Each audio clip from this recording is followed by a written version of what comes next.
Hello বন্ধুরা, সবাই কেমন আছে? আশা করি ভালোই আছে। আজকে চলে এলাম আর একটা নতুন রেসিপি নিয়ে। এই ফুলটা কি সবাই চেনো?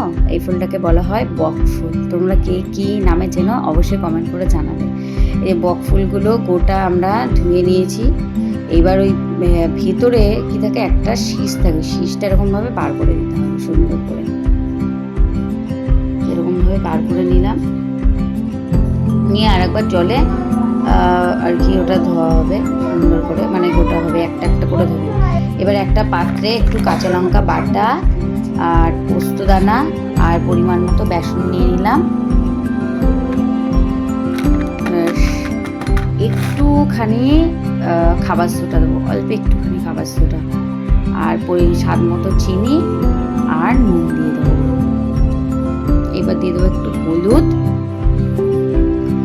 দিয়ে, এবার অল্প জল দিয়ে ব্যাটারটাকে মাখবো। বন্ধু, রেসিপিটা কিন্তু অসাধারণ, তোমরা অবশ্যই একবার বানিয়ে খাবে। আর এই বক ফুলের আর অন্য কোনো রেসিপি হয় কি না অবশ্যই আমাকে জানাবে কমেন্টে।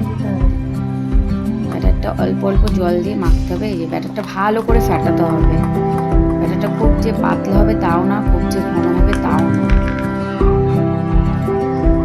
এই যে প্রথমে আমার নুন দিতে ভুলে গেছিলো, তাই আবার পরে নুন দিচ্ছিল।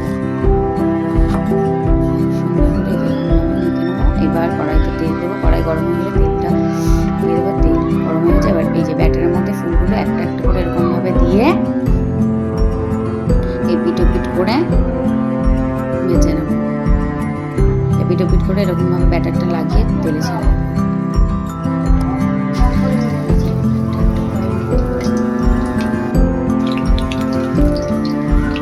বন্ধুরা, এই রেসিপিটা অবশ্যই তোমরা একবার বানিয়ে খেও, দারুণ লাগে খেতে। আমি জানি অনেকেই জানে বানাতে, কিন্তু যারা এখনো পর্যন্ত এই রেসিপিটা বানাওনি বা এই ফুল দিয়ে এই রেসিপিটা হয় কেউ জানো না, তারা অবশ্যই বানাবে। আর অবশ্যই আমার এই রেসিপি পছন্দ হলে অবশ্যই লাইক কমেন্ট সাবস্ক্রাইব করে দেবো। যে লাল লাল করে ভাজা হয়ে গেছে, এই পিঠে পিঠে এবার নামিয়ে নেবো।